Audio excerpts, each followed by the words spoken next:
Why do you put your light in the same place every time you take portraits in the studio? If the answer is, I don't, I always move my light, great, you probably know what's coming. I'm going to show you 3 reasons why moving your light is a really good idea and also sometimes a really bad idea for making interesting and original portraits in a small home studio. To help me out today, I've got the amazing Sophie. Sophie is going to be the model for this photo session, and where you put your light has consequences. So let's start by getting a few things sorted out right at the beginning. I've got my light at a fairly normal position for me and my sort of photography. It is exactly one Sophie's arm's length away. Would you like to demonstrate? There we go. That gives me a consistent distance that I can work to throughout this photo session. And then I've got some settings I'm going to dial in that I'm not going to change for the moment. So I've got a shutter speed of 250th of a second, my flash sync speed, f8 for a good depth of field, ISO 100, no flash gives me this, no picture. So everything you're going to see is now from my flash. I've got the flash in manual mode because I like to keep control of everything in my small home studio. It's at half power. And if I take a picture of Sophie like this is what I get. And as you can see, it's way too bright. Now to fix that, what I'm going to do is actually pick up my light and move it, because the further away you make your light source, the less bright it becomes from your model's point of view. So if I move it back here, there is a reasonable chance this might be the right exposure. Let's find out, here we go. And yes, it is. But to be clear, if you really need to lower the exposure on your subject, moving the light will work. But personally, that wouldn't be my first choice on how to achieve it. A lot of photographers, when they are starting out, will do this. They'll put their light one arm's length away from themselves, which isn't necessarily a bad thing. It can be useful. But if I do that, I'm going to get a picture that looks like this. But what it lacks is any character to the light. So to get a bit of character to the light, I'm actually going to get this light and move it closer to Sophie. So let's bring it in. Let's put it the other side. There we go. I'm going to put it one arm's length away from Sophie. So same light, but in a different position. Now we know that that light is going to be much brighter. I could do the trial and error thing again to get my exposure right, or I could use a flash meter, take a flash meter reading. So it's a pretty simple thing to use, and it means I know that when I take this picture right now, I'm going to get the correct exposure on Sophie, but I also get another benefit, and that is the background, which is indeed a white wall, but in the photo, it looks more like a grey wall. And that's because of something called the inverse square law, which is something we're not going to go into today, but if you want to find out more, we've got videos on that very subject right here on Adorama TV.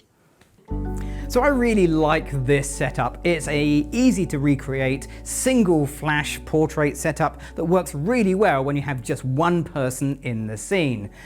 But that's kind of the problem, because if we invite a second person in, like Sam, to come and stand next to Sophie, what's going to happen?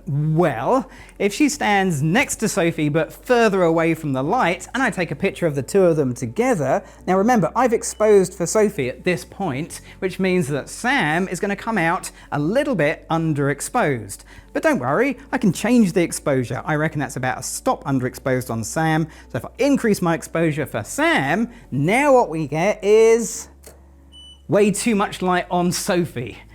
The trouble is, the light fall off when your flash and your softbox are really close to your subject becomes a problem when you have more than one person to photograph. So the solution is to do what we did originally and move the light further away. Now, because the light is further away, we get a more even illumination between your subject and, well, anything else, which is why when I took the picture earlier, the background was whiter than when the light was closer. So in theory, I could take a picture now and get a more even illumination on Sophie, or I could actually switch things around and say, Sophie, do you want to become the photographer? I'll become the model with Sam, and now we can actually get a little group picture with even illumination on us both. I may have got more even illumination by moving the light further away, but I've also created another problem for myself, and that is, well, let me show you. So if I take a picture of Sophie standing close to the wall, Yes, I'm going to get a nice white wall, but what's directly behind Sophie? The shadow from this light. And the shadow is not harsh, but it's hardly soft. So if you want to get softer shadows, you need to do something like move the light.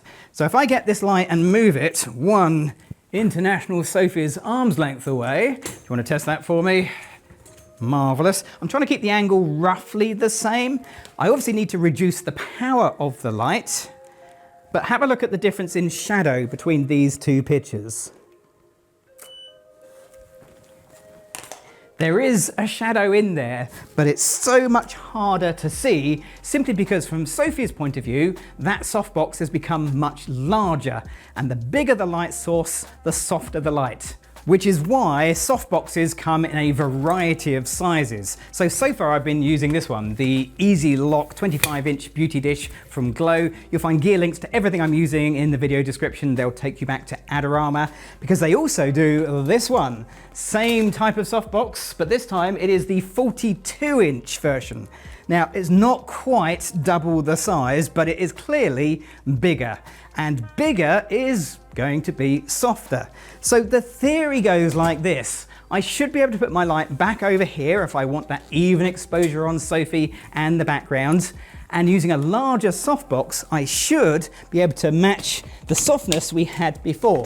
If you double the distance of your light and you double the size of your softbox, you should maintain the same softness of shadows. I can't quite do that, but this is the closest I can do. Now, it is going to affect my exposure slightly. Let's take a test photo and see how it looks for exposure, but more importantly for shadows. Here we go. And yeah, it's not an exact match on the shadows, but it is super soft compared to where we were before with the 25-inch softbox. The shadows were very defined. The 42-inch softbox at roughly the same position, they are that much softer. And of course, we should test the light up close as well. So I'll put it back to one international Sophie's arm's length away, which is about there. Now, from what we've learned so far, a couple of things should happen. The first one is the background should go darker than the white that we're actually seeing in the video, but also the shadows. I mean, they were pretty soft back there, but now I'm hoping that the shadows will be almost completely disappeared. And we also know that the light will be brighter. So I've adjusted my flash power to compensate for that. This looks absolutely gorgeous. Just for the sake of experimentation, I'm going to take this to the maximum. So I've got my biggest softbox, which I'm going to get Sophie to stand as close to as possible. So Sophie, if you can just come around here, and you're going to go right up against the surface of the softbox. It doesn't need to be quite as high as that. Obviously, it's going to adjust my exposure, but it's impossible to meter for this because even a small distance change will have a big difference. I'm going to guess maybe 1/32 power. What's going to happen? I'm hoping that the background should go very nearly black, but not completely black. And the light on Sophie, well, it's going to look like this. I'm going to put it in black and white, and then I think we should take a few photos like this. So Sophie, are you ready? Okay, here we go.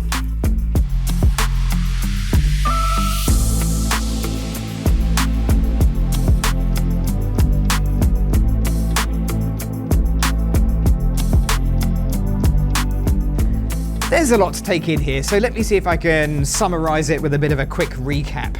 If you are moving your light simply to get your exposure brighter or darker, yes, it works, and I think that's a terrible idea. If you're moving your light to change the evenness of your exposure, move it further away and you'll get a more even exposure across your scene, good for group pictures. Move it closer to your subject and you'll get more contrast and drama, good for single portraits. And then if you're moving your light to change the softness of the shadows, well, that's entirely up to you because both work really well. And like so many things in photography, there are no rights and there are most definitely no wrongs.